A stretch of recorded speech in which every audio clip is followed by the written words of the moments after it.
All right, good afternoon. Welcome to our Project Green Studios, as I like to call it. This is Dallas Lanier, Executive Director and founder of Project Green, where um, our vision is turning everyday people into money heroes. And that work engages us at a lot of different levels, from just raising awareness um, about financial literacy, warning people about financial services and products that they should stay away from, uh, to doing asset building initiatives where we're actually investing in people to help grow their assets. We are working with partner organizations to build alternatives to payday lending, and we do advocacy on a number of different levels. And usually we'll come to you live on these social media platforms. We're talking to you about things that you can do to help meet your financial goals.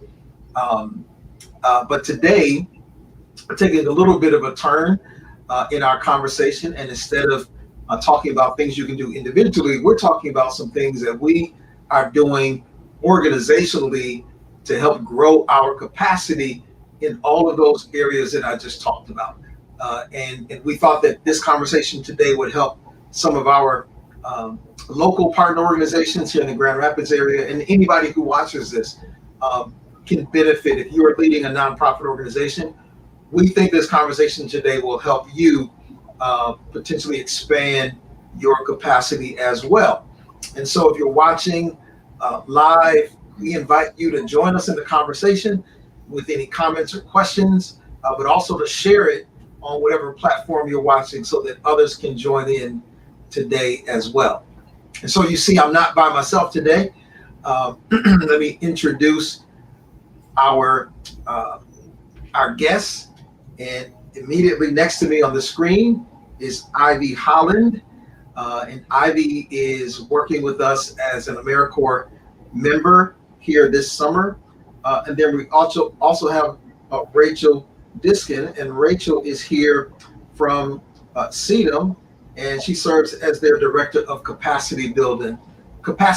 So good afternoon, Ivy. Good afternoon, Rachel. Hello. Good afternoon, everyone. All right, great. Thank you for joining us. And so, Rachel, would you tell us a little bit about what you do in your role at CEDAM? Yeah, absolutely. So thanks so much for the opportunity to be here and to share with your audience. So I, like Dallas said, I work at CEDAM, which is an organization that supports other organizations across the state of Michigan doing community development and community economic development work. So we do that in all kinds of ways, from like providing trainings and technical support to doing policy and advocacy. In my role specifically, I work with our capacity building programs. So we have a bunch of AmeriCorps members like Ivy serving across the state of Michigan at different nonprofits and local municipalities, helping to build capacity and to help those organizations just do more and provide more services.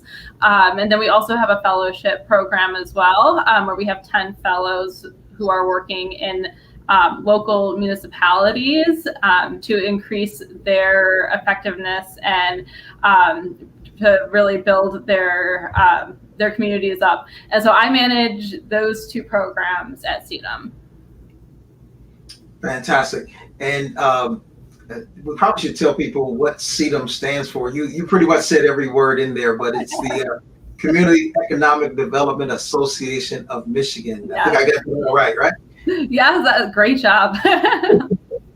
Well, I love CEDAM. I've been working with CEDAM in various capacities over the years in my work with Project Green, and presented at the conference, and regularly working with CEDAM as we do work around responsible lending around the state. So I just thoroughly appreciate being a member of CEDAM, and that's kind of what led us into this conversation here today. So Ivy, before I go further with that, why don't you introduce yourself? Tell us perhaps why you got involved with AmeriCorps, and then we will go from there. Okay, yep. So my name is Ivy. Yeah, I got involved with Project Green through CEDAM just only a few months ago, and I'm only getting to serve a short summer term, but I've loved every minute of it. And basically, I've just been helping out with a lot of social media and growing Project Green's presence online, doing a lot of data tracking, conducting surveys, and helping with a lot of the programs that Project Green does virtually right now. Because I'm actually in Detroit and they're in Grand Rapids, so it's been awesome that I've been able to help all the way from over here and get to know everyone, and it's so amazing. And yeah, just mostly I just help increase outreach and everything like that. But I got involved with AmeriCorps because I wanted to find different ways to serve communities. I have my master's in social work, and I was looking for just new ways to get involved, and it's been really great. Fantastic, and we have loved having you, even in just this short time. So then let's get into it a little bit. I'm sure people who are listening and watching, they've heard of this term AmeriCorps. They may be somewhat familiar with what AmeriCorps is and how they function. But Rachel, if you could tell us a little bit more about, again, who AmeriCorps is as an organization and why are AmeriCorps members so important to nonprofit host organizations like Project Green and others. Yeah, absolutely. So there are so many ways to answer that question, and I think the easiest way to think about it for people who are really new to AmeriCorps is you've probably heard of the Peace Corps. So AmeriCorps is like the Peace Corps, but here in the United States. So AmeriCorps is a federal program. And it's meant to meet community needs. And it's similar to Peace Corps in that people sign up for short periods of time to serve. With AmeriCorps, usually it's a year. We have some shorter time periods, like Ivy's position is for the summer. But yeah, so it's a service opportunity, and you may not have heard of AmeriCorps, but you've probably heard of a lot of the organizations that use AmeriCorps funding. So City Year is a pretty popular AmeriCorps program, Teach for America as well. So there's a lot of education-based AmeriCorps programs across the country. And every year, more than 80,000 people serve with AmeriCorps. So it's actually a pretty big program. And I think sometimes it goes under the radar because a lot of the times the AmeriCorps members just kind of, blend right in with the regular staff because they're professional, they are motivated, and they do just as good of work as any other staff member does. So AmeriCorps members serve in so many different capacities. So we mentioned like Ivy's work is supporting these financial education, financial stability, financial inclusion work. And then I mentioned a couple of education programs. There's also programs doing environmental work, building homes with Habitat for Humanity. Kind of you name it. If there is a need in a community, AmeriCorps is meant to. It's hyper local. Programs are based in Michigan or based in a county, based in a municipality, so that the needs of that community can be met. So there's so many different ways that people can get involved, and that nonprofits can utilize AmeriCorps members. And we just have 30 of them through CEDAM, but there are more than 1,200 AmeriCorps members serving in the state of Michigan. So chances are, if you start asking around, an AmeriCorps alum, someone who served before, someone who's serving with AmeriCorps right now. Absolutely, yeah, Rachel. In fact,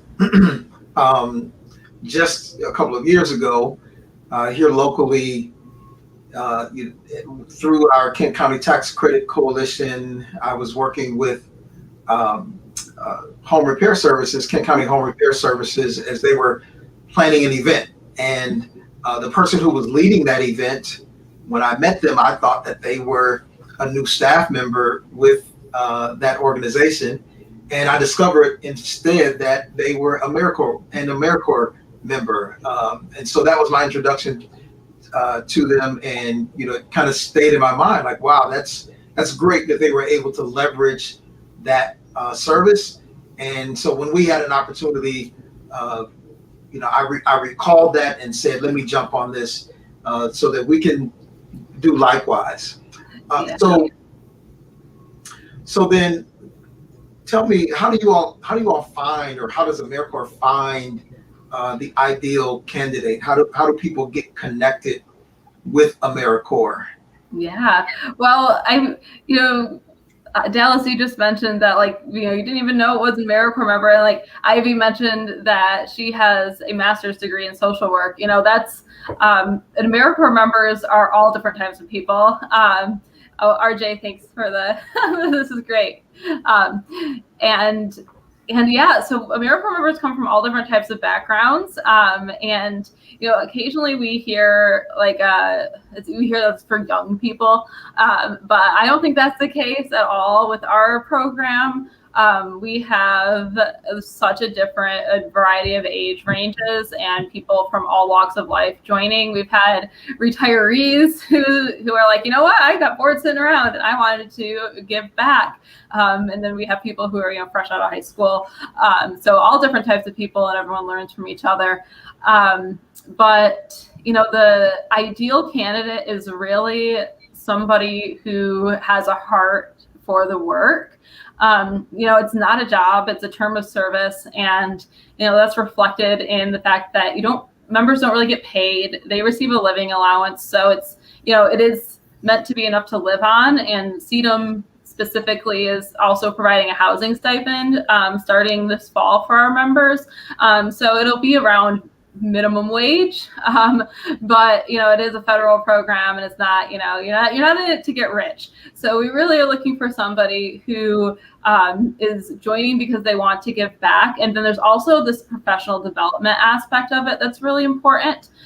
So members attend trainings and put together professional development plans, and we have opportunities for them to really spread their wings and delve into the areas of the field that they want to learn more about. And a willingness and an excitement to do that is important as well with our candidates, because we want to make sure that the person isn't just joining to work for the nonprofit, but they're also want to do this professional development, kind of be part of our team, part of the cohort. So, that's really what we're looking for when we're looking for candidates. And the best way for us to find those people is really word of mouth. So when you approached me and said you were wanted me to speak on this and come attend, I was like, yes, please, because we're always wanting to just spread the word about AmeriCorps. The right person's out there for every position, but sometimes it can be hard to find that person. Absolutely. Well, RJ shares another comment, I think, affirming what you just said. That she says the community of workers is a phenomenal network and great mentors. So good. Thanks, RJ. So then, you said it's not a mainstream job. It's a term of service. So then you talked about professional development. Are there other advantages to becoming an AmeriCorps member for that individual, himself or herself? Yeah, great question. So there are some additional benefits in terms of kind of your standard job benefits. So AmeriCorps members do receive healthcare. So I know it's great. I'm so happy we're able to provide that. And then there's also an end of service award. So AmeriCorps members receive $6,345. I think that's the amount for the full term next year.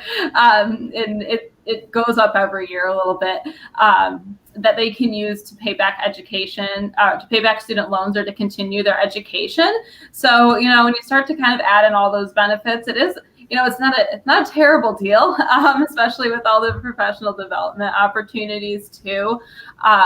But yeah, I think, the monetary piece is, I served as an AmeriCorps member when I was out of college, and I was really, lucky to not have a ton of additional expenses. And you are able to put your student loans into forbearance while you're serving in AmeriCorps. So that's helpful too. And it's kind of it's a federal benefit, so it just automatically happens. pretty much. So it's not too complicated. But yeah, it's hard to live on that living allowance, even if you have additional support. But the training and the outreach, and we're really purposeful at CEDAM because I had such a good experience way back in 2008 when I served as an AmeriCorps member. Like, it's really important to me that the members in our program have such a good experience too. So just really purposeful about like plugging them into different training opportunities and like conferences. So our full year members got to attend the Building Michigan Communities Conference, which is like the Michigan Housing Conference statewide, this year for free, and also CEDAM's conference. And, I just try to provide as many opportunities like that for purposeful networking and purposeful learning for them. So that, my goal is really that when the member reaches the end of their service term, that they're ready for whatever it is that they want to do next. And they're feeling like very confident, and that they're, like they're applying for jobs and they're like, yeah, I've got this, I'm ready to go. Excellent. Well, let's hear from the member herself. Ivy, we were so glad that you connected with us. Talk a little bit about what you're doing as an AmeriCorps member with Project Green. Yeah, so on top of everything I'm doing with Project Green, I think just with what Rachel just got done saying, with all the professional learning opportunities and the networking, and we had like the resume workshop, which was so helpful, just like all those things that round someone out as like a professional and whatever they decide to do, because there's so many different routes you can take with AmeriCorps, and then the education award that I'm very grateful for. It's just been such a great opportunity that doesn't feel like work, because it's genuinely enjoyable and everyone's so supportive. But a lot of my focus at Project Green so far, I started creating a lot of like social media graphics and visuals, and helping with like streaming and making sure everything was up to date on the website, planning the events, helping with the surveys, everything like that. And that was brand new to me. I have never done anything like that before, and I felt like a little bit of a graphic designer in there some of the things that I was making. So it's been great because I really enjoy it. And a lot of things that have been posted in the last 2 months have been me. And I'm trying to just create a lot of, like Wednesdays we do the payday posts, so I'm trying to make a bunch of those I can keeping scheduled to post while I'm gone, and just making sure I whatever I come up with can carry on after my term to keep benefiting Project Green.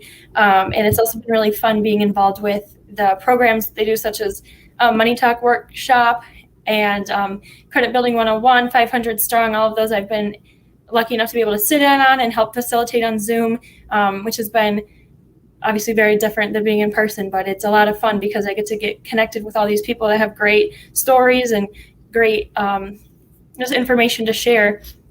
And I wouldn't have been able to do that without Zoom. So it's been great. And I've just been able to help out in any way that they need me. So I'm a little sad that it's going to be over in a couple weeks, but it's been fantastic. Yeah, we're trying to figure out how we can keep you beyond that time. But no, it's been great. And I will confidently say on behalf of Bobby Locke, who is not on the screen today, but Bobby is our Financial Capabilities Director, and Ivy is working directly with Bobby with all of the things that she just named. And I can tell you that for Bobby and for me, we truly appreciate you taking on all of those things that you listed, because they are it's not just busy work. I mean, these are things that really help us to reach the people that we're trying to serve, as Bobby and I are doing fund development, curriculum development, as we are coaching people, as we are building partnerships with other organizations. A lot of these other sort of formative things on a larger scale, when we're focused on those things, some of these smaller things don't get all the attention that we wish to give to them. So you've been a great help in that. And in fact, a lot of folks who may be watching this today probably received an email from us. If you're on our email list, you received an email of our first newsletter. And Ivy was the one who really put that together. And so just so grateful for that. So again, Ivy's helped us to really expand our capacity. And I think that has been the true benefit for Project Green. So I'll ask Rachel if other organizations want to get involved with AmeriCorps and or CEDAM, but particularly AmeriCorps, how can they take, what are the steps they should take to identify and bring an AmeriCorps worker on board? Yeah, I love, Ivy, the solid examples of the things that you've done that would just not have gotten done if you weren't there. And that's the thing that I love about AmeriCorps is, I'm sorry, I'm not answering your question, but I will. It's always great to see that there are these pieces of the work that kind of fall to the wayside, or it's one day I'm going to put together a newsletter, but for now I'm just going to send an email because I don't have time to figure that out. But AmeriCorps members can come in, and that template will be there for your staff to use in the future, which is, and I love it. But yeah, I think other organizations are probably recognizing, oh gosh, I have projects like that I've always wanted to get to and never have had the opportunity. So our AmeriCorps programs at CEDAM are specifically focused on financial inclusion and financial stability work. You could reach out to me if your organization falls in that lane. But I mentioned all different types of AmeriCorps programs. The easiest way to get connected with Michigan AmeriCorps programs is probably just to Google AmeriCorps Michigan, because the link, it's a michigan.gov website and it's really lengthy. So it's probably the easiest way. But everyone who's here right now is watching on some kind of social media. You can also just type in Michigan's AmeriCorps into Facebook or Instagram or Twitter. They have all of those accounts as well. So you could, if you're not ready to take the leap and you just want to kind of see what's going on, you can check them out on Facebook, Instagram, all those social media. They do a really good job of promoting the AmeriCorps opportunities too. So AmeriCorps is AmeriCorps.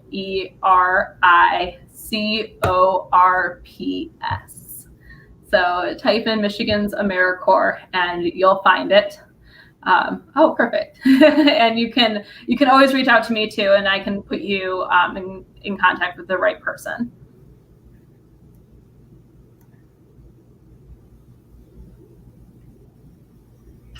Sorry, I was muted. Yes. So, Ivy, if you will share Rachel's email address, yep, that would be great. There we go. So you can reach out to her there.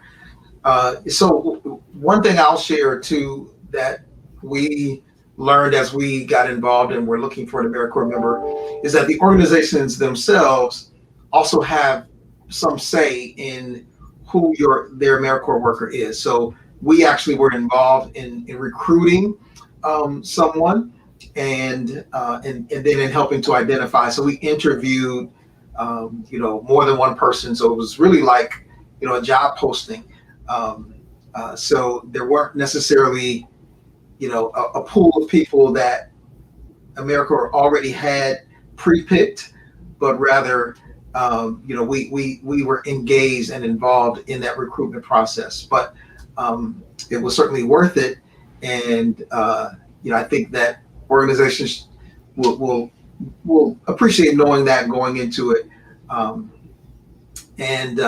So as we wrap up our time here, let me just ask, what questions did I not ask? Ivy, Rachel, what last comments would you like to share for someone who may be interested in becoming an AmeriCorps member or an organization who may be considering bringing one on board? I think I'm just going to say, it's so amazing. It's so worth it. You're going to learn a lot. I just felt so supported the whole time, doing a lot of things I've never done before, and I know I can carry them on to wherever I end up next. So I definitely recommend it 100%. That's so good to hear, Ivy. Yeah, and I would say as well, same thing for the potential organizations that want to join. You know, it can be a little intimidating because it is a federal program. There are some restrictions, and you know, it's just, you know, it's a lot sometimes to jump into, but it really is so worth it because you're bringing someone into your organization with like a fresh set of eyes. And with new perspectives as well. So it gives you the opportunity to kind of meet those unmet needs that you have at your organization, but also to kind of like expand the pool of people that you might interact with. You know, potentially, you know, you're recruiting from within your community. So, you know, maybe you're able to provide this opportunity to someone who is, you know, part of your neighborhood or whatnot. So it's a great opportunity, even though there could be a few hoops to jump through. Feel free to reach out to me. And I think we make it as easy as possible on you. And if you're interested in joining AmeriCorps, just ask questions. Every program is different, so make sure you know what you're getting into up front. You know, some of the positions are 10 weeks long, some of them are a year, some of them are 20 hours a week, some are 40, and don't be afraid to ask questions and to dig a little bit deeper because it can be hard to find that information sometimes. And feel free to just email whoever the contact person is and say, hey, I'm interested in knowing more. Every program has somebody like me who is in charge of recruiting folks, and we're always happy to share, give more information, and you should expect, you know, a prompt response from them. I think we're always happy to talk to someone who's interested. Excellent, excellent. Well, thank you both. We will wrap it up there, and hopefully, Rachel, you will hear from some folks who want to get engaged with AmeriCorps. One thing I'll mention is, you know, Ivy listed a number of our programs. One of them is our Credit Building 101 workshop, which we're actually doing this coming Saturday. It's a virtual webinar. And so we invite you to get registered for that. You can go to projectgreen.eventbrite.com. It is free, but it's valuable. I should say, yeah, it's no cost to participate, but the value is incredible. You'll learn some things that you can do to take control of your credit and really build credit. This is not credit repair. That's a whole different sort of approach. This is really about you understanding how your credit works and taking those steps towards really building your credit and using it as an asset to meet your additional financial goals. So we invite you to get registered and to participate this Saturday.